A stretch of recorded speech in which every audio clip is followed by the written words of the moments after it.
Il-Ministru għall-Inklużjoni Soċjali u Volontarjat Giulia Farrugia ħabbret numru ta' proġetti għas-sena d-dieħla fosthom investiment ta' €1,300,000 b'kollaborazzjoni mal-Fondazzjoni Richmond biex tmexxi proġett speċjalizzat dwar saħħa mentali ma' persuni b'diżabilità.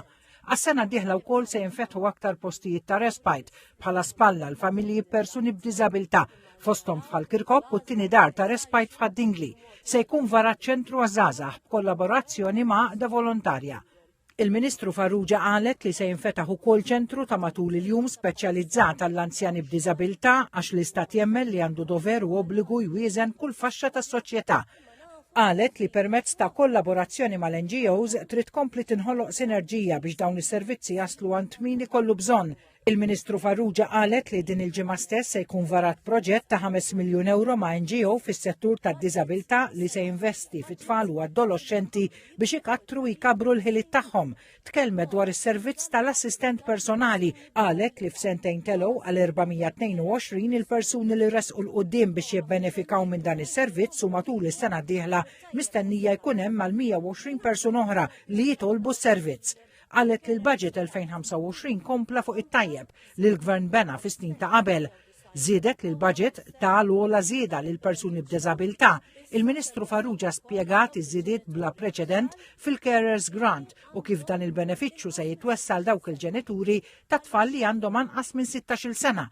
Qalet li mill-miżura tal-kumpens għal persuni b'diżabilità meta jirtiraw mix-xogħol se jibbenefikaw 330 persuna. Aċċennat tal-ħidma li tagħmel il-Kummissjoni għad-Drittijiet tal-Persuni b'Diżabilità, is-CRPD, fosthom biex trażżan l-abbuż tal-Blue Badge. Qalet li din is-sena is-CRPD ġabret 34 Blue Badge folots u talbet 11 il-persuna jerġgħu joqogħdu għall-assessjar tal-badge filwaqt li tellet il-qorti 6 persuni. Persuna wkoll weħlet 3 xhur ħabs sospiżi wara li ammettiet li użat Blue Badge tal-kunjata imma bir-ritratt tagħha.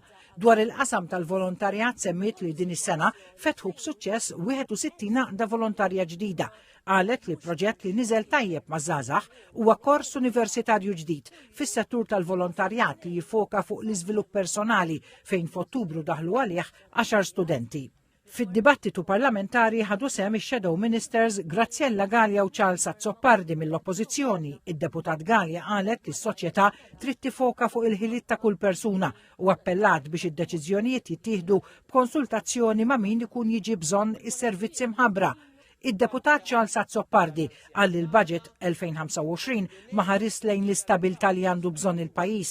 Qal li s-sena l-oħra n-numru ta' anzjani fil-faqar jew esklużjoni soċjali laħqu 27,277 persuna, 3 darbit aktar mill-2013.